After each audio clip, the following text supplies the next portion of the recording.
O que é um driver? Eu aposto que já ouviram falar dessa palavra driver, mas de fato o que é ele? E como que é um código de um driver? O que tem de especial? Driver é um programa especial? O que tem de diferente do meu Hello World? O que tem diferente do joguinho que eu faço aqui? O que muda? Bem, nesse vídeo eu quero mostrar para vocês um exemplo de um driver para um dispositivo embarcado e como que a gente faz drivers para embarcados, que é uma, assim, para quem nunca fez, é uma tarefa muito legal que você faz a primeira vez e você acha muito massa, aí você passa muita raiva e quando dá certo é muito legal, e quando você tem que refazer, você passa toda a dor de novo e lembra como baixo nível é um saco. Para quem não me conhece, eu sou o Wayne, dev do desempenho e produzo aqui nas minhas redes conteúdo de baixo nível falando sobre desempenho, programação em embarcados, programação baixo nível, falando de Zig, falando mal de outras coisas também. Então não esquece de seguir aí, se inscrever. Além de seguir no Instagram e colar na nossa comunidade do Discord, que o pessoal lá é foda. Tem gente lá conseguindo emprego com Rust, hein? E vamos agora, né, para tentar entender o que é um drive. Pô, vocês com certeza já ouviram falar disso daqui, né? Quando eu estou falando de driver, em geral, eu estou falando da comunicação entre dois dispositivos diferentes. Então, eu por exemplo, vou ter minha CPU aqui e eu vou ter algum outro dispositivo de input-output do outro lado. O que pode ser isso? Isso daqui pode ser um mouse, isso daqui pode ser o seu HD, isso daqui pode ser, não sei, uma interface serial, pode ser qualquer outra coisa, sabe? Mas você vai estar falando da comunicação entre dois dispositivos por algum meio. E o que o driver faz? Ele vai pegar e vai fazer essa ponte aqui. Ele vai dar uma abstração para você fazer essa ponte de comunicação entre os dispositivos. E onde que fica o driver? O driver vai ficar na CPU, né? O driver ele fica aqui.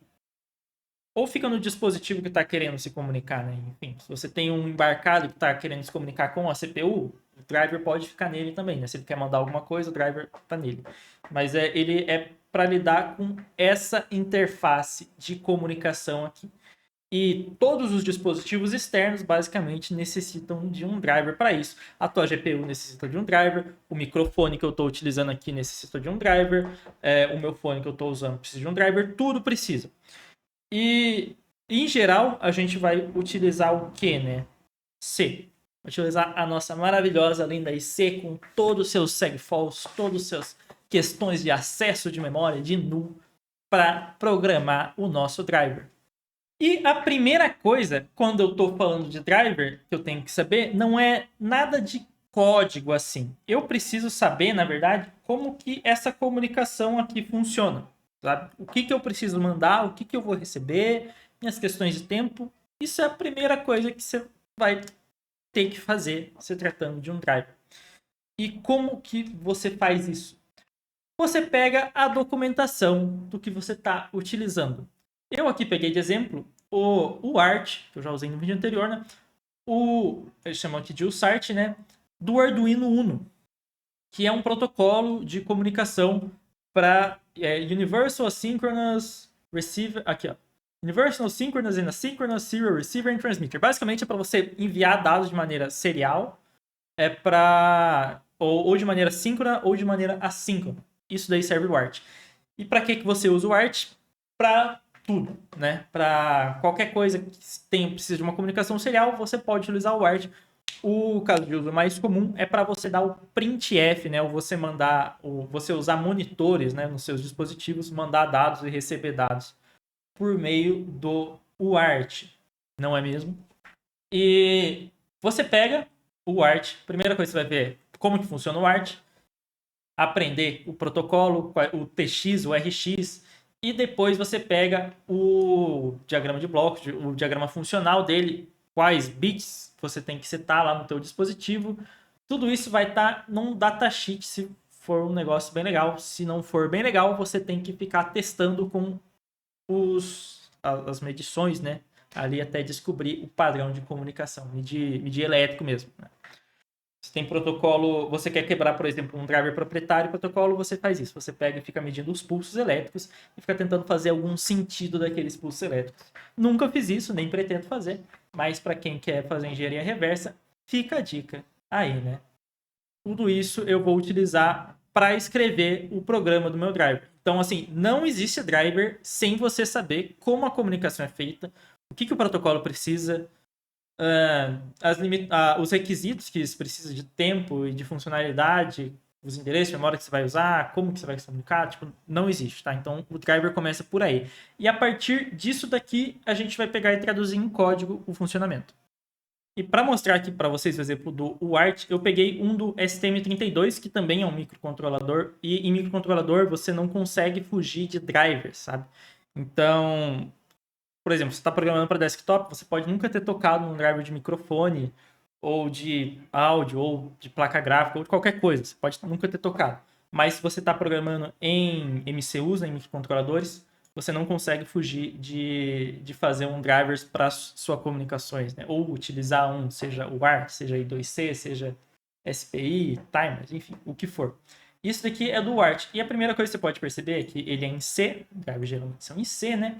E você vai ter 57.432 defines no seu arquivo.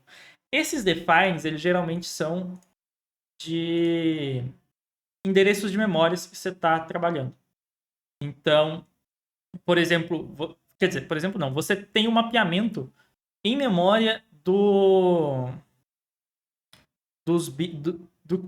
da interface que você está mexendo, né? Isso é daquele vídeo que eu falei, que eu já fiz, já lancei sobre mapeamento de memória em LEDs e como que você acender um LED, na verdade, o LED é um ponteiro, né? Ele é um endereço de memória na vista do seu programador.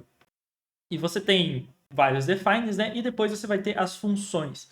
Tem, por exemplo, a inicialização, a deinicialização, inicializar uma struct, comando, DMA, Direct Memory Access, comando, setar endereços, enfim.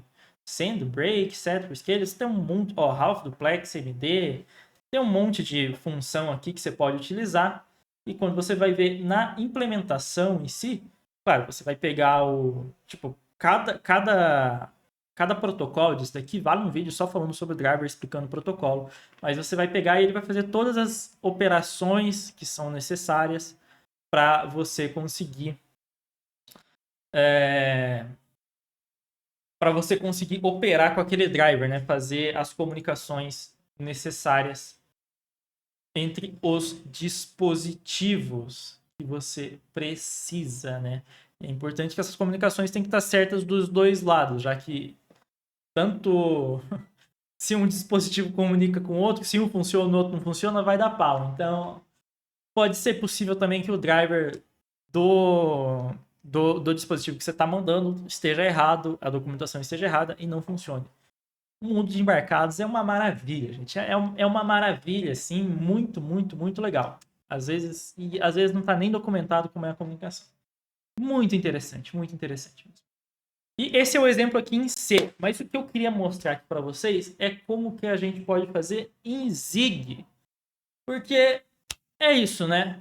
A gente tá com C desde os anos 70, e já passou da hora da gente tentar fazer uma outra linguagem aí para ver o que vai dar.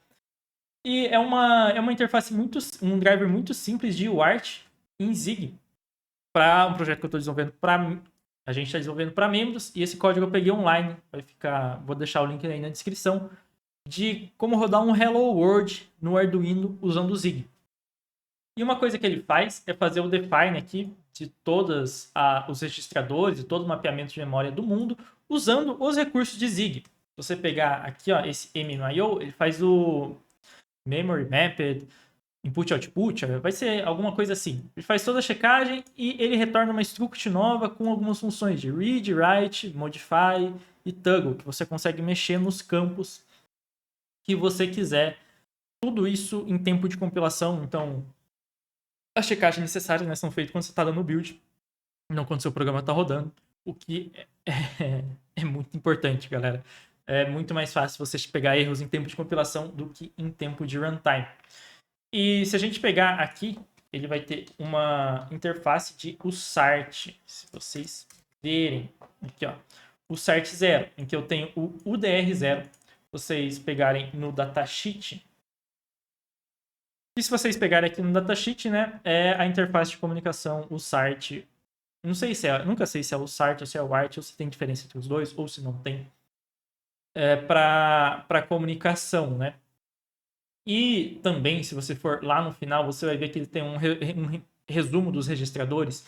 E aqui no 0x60, aqui, ó, você tem o SART IO Data Register. E quando você pega aqui no código, né, você tem a mesma coisa. Tudo isso eu já falei no vídeo de mapeamento de memória, não é mesmo? E a partir disso daí, né, a partir desses endereços de memórias, eu consigo definir esse pequeno driver aqui de WART que já serve para mim ler e escrever na minha interface. Então eu tenho aqui uma função de inicialização em que eu seto o baud rate, seto a frequência de comunicação que eu vou querer, que eu vou utilizar.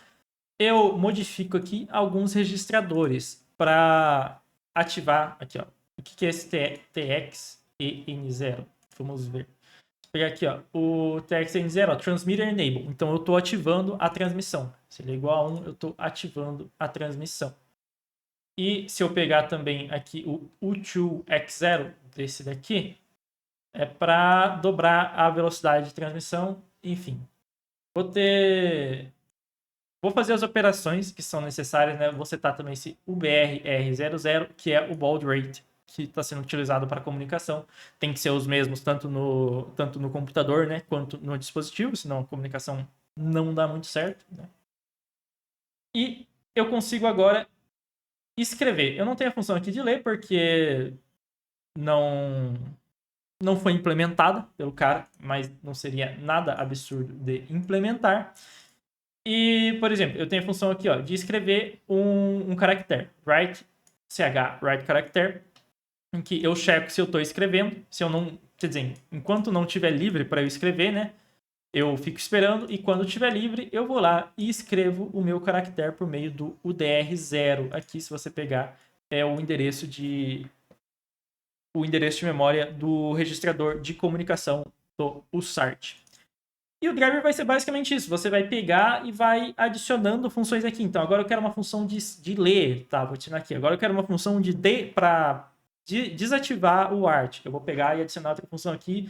Eu venho aqui na documentação, vejo como que isso é feito, tal, e vou lá, implemento, faço os testes. Se Deus quiser, né, eu faço os testes, porque se eu não fizer e não testar o código, aí boa sorte quem estiver utilizando e achar que está certo. Na verdade, não está. E o driver é isso. Ele vai ter essa camada de abstração para você. Então, ao invés de você fazer esse tipo de coisa na mão, você vai lá e chama a função write ou write character ou a função que você quiser. E tá feito. E tá feito o seu driver. Agora sim, o ART é um driver relativamente simples. Se você pegar mesmo um I2C da vida, já começa a ficar mais complicado. Não sei se Arduino tem I2C.